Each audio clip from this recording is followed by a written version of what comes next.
Алуаны отбасылық өмірде бақытты деп айту қиын, бірақ бәрі ертегідегідей басталды. Ол Ардақпен кездейсоқ метрода кездесіп қалды.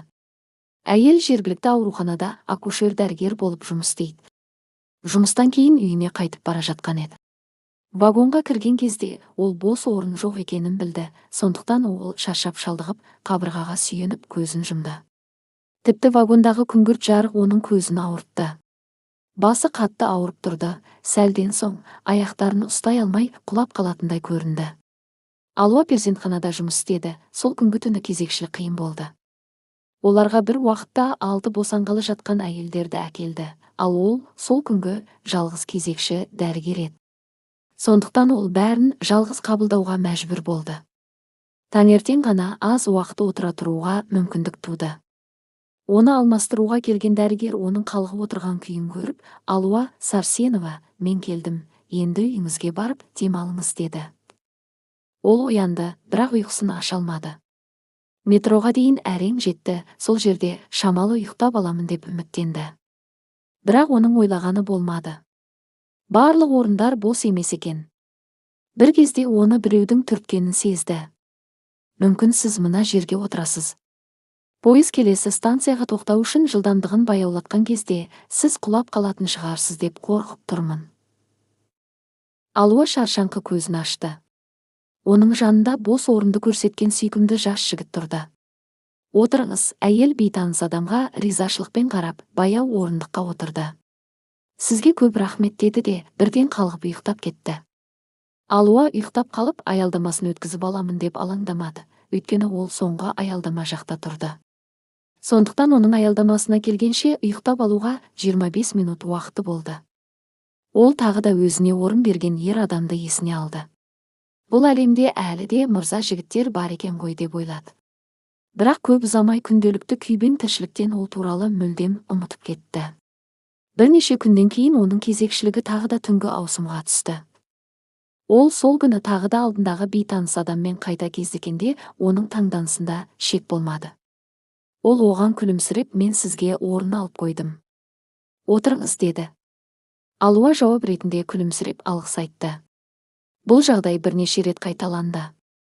Бірде әйтеуір ер адамға Алуаның жанында отыруға мүмкіндік туды. Олар бір-біріне әңгіме айта басталды. Ал шығар алдында Ардақ ер адам өзін осылай таныстырып, Алуаға телефон нөмірлерімен алмасуды ұсынды. Ол сол күні қоңырау шалып, Алуаны кофе ішуге шақырды. Алуаның бақыттан басы айналып, төбесі көкке жеткендей болды. Бейтаныс ер адам оған бірінші кездесудің өзінде ұнап қалған еді. Кешке олар кафеде отырды, жақсы сөйлесті. Алуа ол туралы көптеген қызықты нәрселерді білді. Ардақ Алуаның перзентханада жұмыс істейтінін білгенде қатты таңғалды. Сонда сіз адамдарға дүниеге келуге көмектесесіз бе? Деп күлді ол. Бұл өте жақсы, әрі қажет мамандық. Қоштасар алдында Ардақ енді Алуаны нақты кездесуге мейрамханаға шақырды. Олардың кездесулері жиі болып, көп ұзамай олар бір-бірін жақсы көретіндерін түсініп, жастар кездесе бастады. Содан соң бір жылдан кейін отбасын құруға шешім қабылдады. Ер адам ұсыныс жасады, ал Алуа әрине келісті. Некенің бірінші жылы керемет өтті, ер адам өте сыпайы, мейірімді болды. Бірақ содан кейін оны бұлтырып жібергендей тез өзгеріп шыға келді. Ардақ тым ашуланғыш болып кетті, Алуаға жиі айқайлады. Әйелі мұндай өзгерістің себебі неде екенін түсіне алмады, күйеуі де оған ештеңе түсіндірмеді. Көп ұзамай Ардақ көліктерге қызығушылық танытып, кешке қарай жиі жоғала бастады. Бұл жағдай Алуаны қатты алаңдатты. Сондықтан ол онымен байыпты түрде сөйлесуді шешті. Ардақ, саған не болып жүр өзі? Сен неге менен қашқақтап жүрсің? Маған деген сезімің тез суып кетті ме? Екеуі ашық сөйлесе алмады, тек жұбайының сұрағы ер адамның ашуын келтірді. Мен не? Саған есеп беруім керек пе еді? Мен ересек адаммын, мен нені қаласам, соны істеймін. Алуа күрсініп, мыңыншы рет күйеуінің үйде қонбағанын кешірді. Біраз уақыттан кейін бәрі өз орнынан келіп, жағдай жақсарған сияқты көрінген. Ардақ қайтадан күлімсіреп көңілді болып жүрді. Жұбайы оның осы кейпіне ғашық болған. Алуа бақытты болды, ақыры оның Ардағы бұрынғы қалпына түсті. Ол үйде көбірек уақыт өткізе бастады, өмірлері жақсарып келе жатқандай көрінді.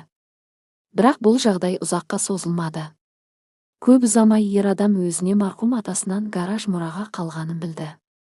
Оның атасы оның көліктерге деген сүйіспеншілігін біліп, немересіне өзінің гаражын мұраға қалдырыпты. Ардақ тағы да кешке қарай жоғала бастады, кейде тіпті түнгі уақытта кетіп қалатынды шығарды. Ұйқысы қанбай, ашуын жұбайы мен достарынан ала бастады. Кейінгі кезде оның достары онымен араласпайтын болды. Алуа барып күйеуінің гаражда не істеп жатқанын көргісі келді. Оған көп күш-жігерін жұмсайтындай онда не бар екен. Бірақ ер адам оған үзілді-кесілді қарсы болды. Сен ешқашан менің гаражыма барушы болма, мен саған онда баруға тыйым саламын. Мен тірі тұрғанда ол жерге бірде-бір әйел адам кірмейді. Бұл сөздер жұбайын қатты таң қалдырды, бірақ сонымен қатар оның күйеуін басқамен менің көзіме шөп салып жүр деген күдігін жоққа шығарды. Әйел қайтадан күйеуінің жоқтығына төзуге мәжбүр болды. Осылайша арада бірнеше жыл өтті. Арадағы қарым-қатынастары жақсарған жоқ. Енді тіпті Алуа үйде мүмкіндігінше аз уақыт өткізу үшін жұмыста қосымша ауысымға шыға бастады. Ол балаларынан жиі бас тартатын бөлімге түсіп, кішкентай нәрестелерді тамақтандырды, оларға көңіл бөлді. Әйел балалы болуды армандады, бірақ күйеуіне бұл туралы айтудан қорықты, ол бұған ашуланады деп ойлады. Өйткені өзі қаралып жүр, онда бәрі дұрыс, мәселе күйеуінде болуы мүмкін. Оған қарал деп қалай айтады. Бірнеше күннен кейін Ардақ үйге әдеттегіден көтеріңкі көңіл күймен келді. Алуа, бүгін екеуміз мейрамханаға барайық. Бұл ұсыныс әйел үшін күтпеген жағдай болды. Ол бірден келісіп, бұл олардың қарым-қатынастарын нығайтуға көмектеседі деп үміттенді. Кеш бойы ер адам көңілді болды. Неше түрлі әзіл айтып, Алуаның да көңілін көтерді. Алуаға мақтау сөздер айтты.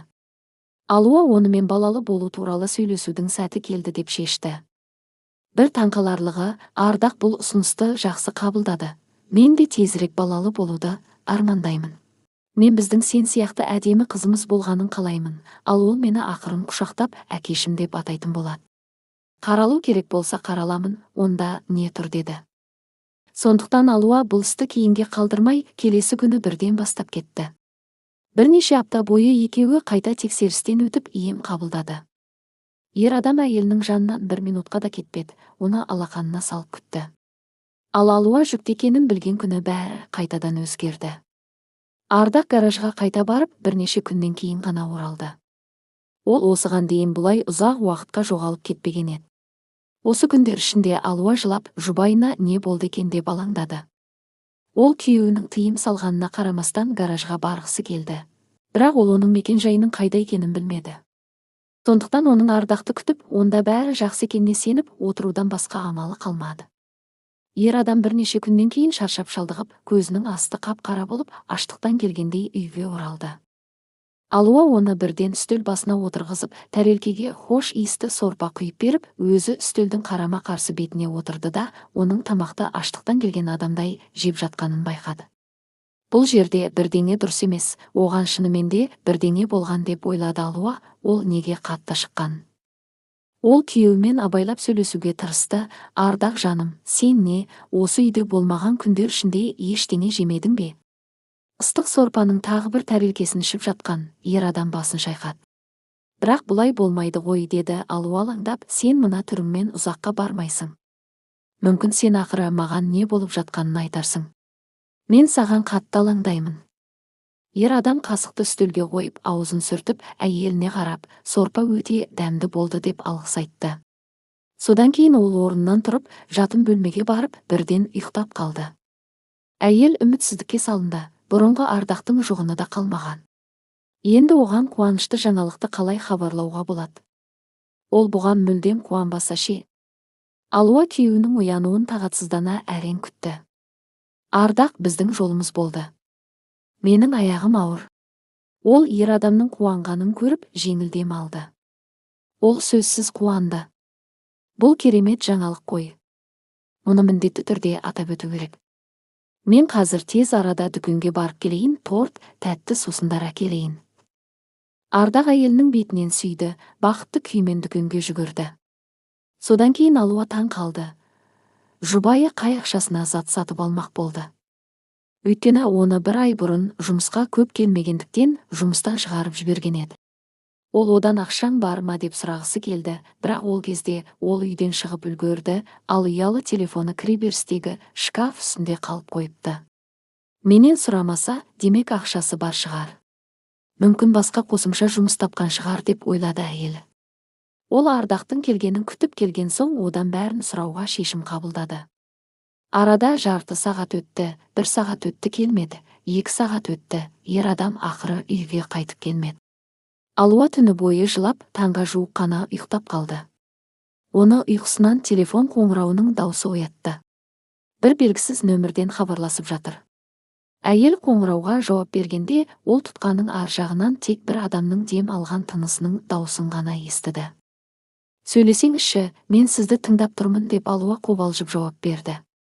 Менімен әзілдескіңіз келеді ме? Деп әйел телефон тұтқасын қойды. Бірақ ол адам тағы да бірнеше рет қоңырау шалды. Әйел қоңырау шалушыға айқайлауға тырысты, бірақ бәрі бекер. Содан кейін ол бұл қоңырауларға жауап беруді тоқтатты. Оның телефонды мүлдем өшіріп тастауына болар еді. Бірақ Ардақ қоңырау шалуы мүмкін деп өшірмеді. 6 сағаттан кейін ғана бұл қоңыраулар ақыры тоқтады, Алуа жеңіл дем алды. Ол ерте қуанып қойыпты, әлі аяқталмаған екен. Түн ортасында тағы бір қоңырау соғылды. Ұйқылы ояу әйел алғашында дыбыстың қайдан шыққанын түсінбеді. Содан кейін ол бұл үйдің есігінің қоңырауы екенін түсінді. Мүмкін бұл Ардақ шығар, ол үйдің кілтін жоғалтып алған болар деген ой басына келді.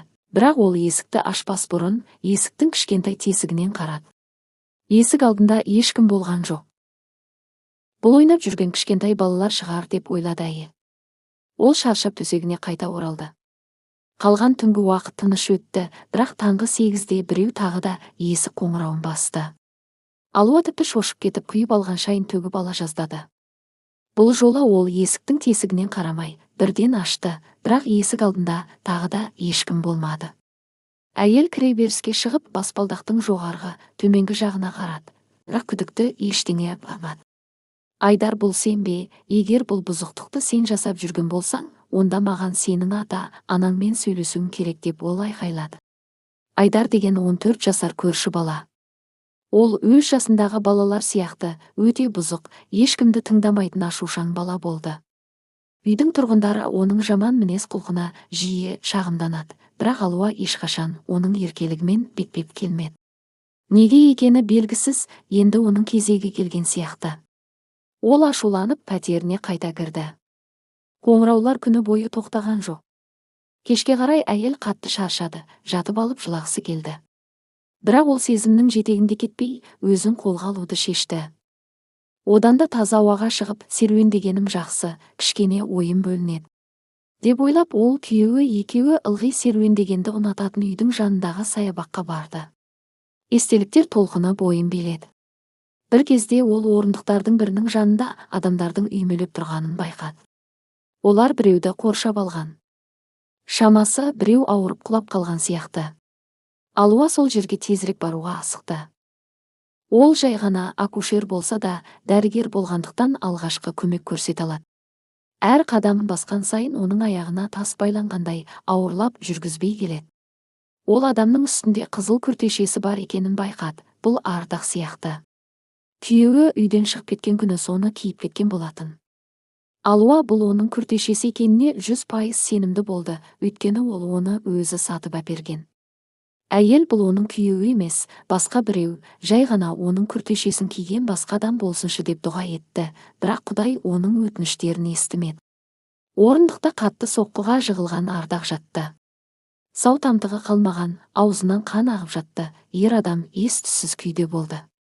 Алуа оған қарай жүгірді, тезірек жедел жәрдем шақырыңыздар, оны шұғыл ауруханаға апару керек, деп айқайлады. 5 минуттан кейін жедел жәрдем келіп алып кетті, ер адамды реанимацияға жатқызу керегенін айтты. Алуа оның қолын қысып қасында отырды. Ардақ, шыдашы, сен сауығып кетуің керек. Сен мені және біздің баламызды тастай алмайсың. Көз жасы сорғалап ағып жатыр. Әйел күйеуін реанимация есігіне дейін жеткізді, содан кейін оны ары қарай кіргізбеді. Күткенде уақыт өтпей қойды. Операция 6 сағаттан астам уақытқа созылды. Бір кезде ота жасаған дәрігер шығып, мұңайып қарады. Кешіріңіз, өкінішке орай, біз сіздің жұбайыңызды құтқара алмадық. Алған жарақаттары тым ауыр болып, ішіне қан кетіп, көп қан жоғалтып алған. Алуа ақырын қабырғаға сүйкенді. Оның аузында үнсіз айқай қатып қалды. Қалайша? Бұл қалай болғаны? Кеше ғана Ардақ тірі болды, екеуі болашаққа жоспар құрды, жақында әке болатынына қуанды. Келесі бірнеше күн тұман сияқты болды. Өзінің күйеуінің туыстарының жерлеу рәсімін ұйымдастыруға күштері болмады, сондықтан барлық ұйымдастыру мәселелерін өз бетінше шешуге тура келді. Қайта бұл қатты қайғыға салынбай, ойын басқа жаққа бұруға көмектесті. Арада бір ай өтті. Қайғыға салыну мен үмітсіздік айы. Алуаның түрі әлі де бозғылт тартып тұрды.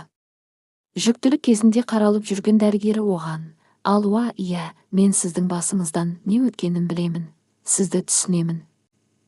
Бірақ қазір сіз бәрінен бұрын ішіңіздегі нәресте туралы ойлауыңыз керек. Сондықтан ол үшін алдымен өзіңізге қамқорлық жасаңыз. Өтінемін, күйзеліске түсіп кетпей, қатты уайым қайғыға салынбай, дәрумендерге бай тамақтарды көбірек ішіп жеуге тырысыңыз. Әйел оның ұсыныстарын тыңдауға тырысты, өйткені бұл нәресте оның ендігі жалғыз жұбанышы. Осы кезде күйеуінен мұраға қалған заттардың құжаттарын рәсімдейтін уақыт келді. Сол кезде Алуа алғаш рет күйеуінің қарғыс атқан гаражын еске алды. Одан тезірек құтылуды шешті, өйткені ол оны олардың барлық қиындықтарына кінәлі деп санады.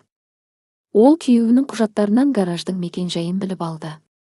Ол гаражда күйеуінің одан бірнеше жыл бойы ішінде не жасырғанын көргісі келді. Енді оған қазір күйеуінің ол жерге кіруге тыйым салғаны маңызды емес. Гараж қаланың шет жағында болды, оны табу қиынға соқты. Бірақ Алуа бәрібір бұл ойынан бас тартуды ойламады. Ақырында ол гараждың темір есігінің алдында тұрды, ұзақ уақыт ашуға батылы бармады. Бірақ бәрібір ашты. Ішінде не бар екенін көргенде өз көзіне өзі сенбеді. Бүкіл гараж іші компьютерлермен толтырылған, қабырғаларға кестелер ілінген. Алуа бәрін зерттей бастады, содан кейін ғана бәрін түсінді. Оның күйеуі Ардақ құмар ойыншы болған. Гаражда өзінің компьютерлік клубын ұйымдастырып, өзі бірден бірнеше серверлерден ойнаған. Бір кезде әйел шетте тұрған бейнекамераны байқап, мүмкін ол жерде маңызды нәрсе бар шығар деп ойлады. Ардақтың әбіржіген, шаршаңқы түрін бейнелейтін жалғыз бейне жазба болды. Алуа, мүмкін болса, мені кешір. Мен бұл құмар ойынға тәуелді болдым, ставкасыз бір күн өмір сүре алмадым. Мен сені қатты ренжіткенімді білемін, бірақ мен бәрін түзетемін, уәде беремін. Ал балалы болатынымызды білгенде, мен әлемдегі ең бақытты адам болдым. Енді мен ойын бизнесіне тәуелділікті тоқтатуды шештім. Бұдан шығу оңай емес, бірақ мен бар күшімді саламын. Бүгін мен шығатынымды, енді ойнамайтынымды айттым, олар мені қорқытып жатыр. Өйткені мен оларға аз мөлшерде ақша қарыздармын, оны жақын арада шешуге уәде беремін. Біз енді қайтадан тамаша отбасы боламыз. Сен және мен, содан соң біздің баламыз. Кенеттен ер адам біреулерге: сендер мұнда істеп жүрсіңдер. Айттым ғой мен, бәрін қайтарамын деп. Бейне жазба осы кезден үзілді. Алуа үмітсіз айқайлады. Енді ол бәрін түсінді, оның осы уақытқа дейін жасырып келгені, одан суып кетуі, күйеуінің бірнеше күн үйде болмауы, үнемі шаршап қиналып жүруі, осының бәрі оның құмар ойынға тәуелді болып қалғанынан болды. Ал ол тіпті мұны білмеді. Ертерек білсе, мүмкін оған көмектесе алар ма еді, бірақ қазір бәрі тым кеш. Құмар ойындарға тәуелділік оны бәрінен айырды. Отбасынан, болашағынан, ең бастысы өмірінен. Алуа гараждан ақырын шықты, ішіндегі заттардың бәрі отқа оранды.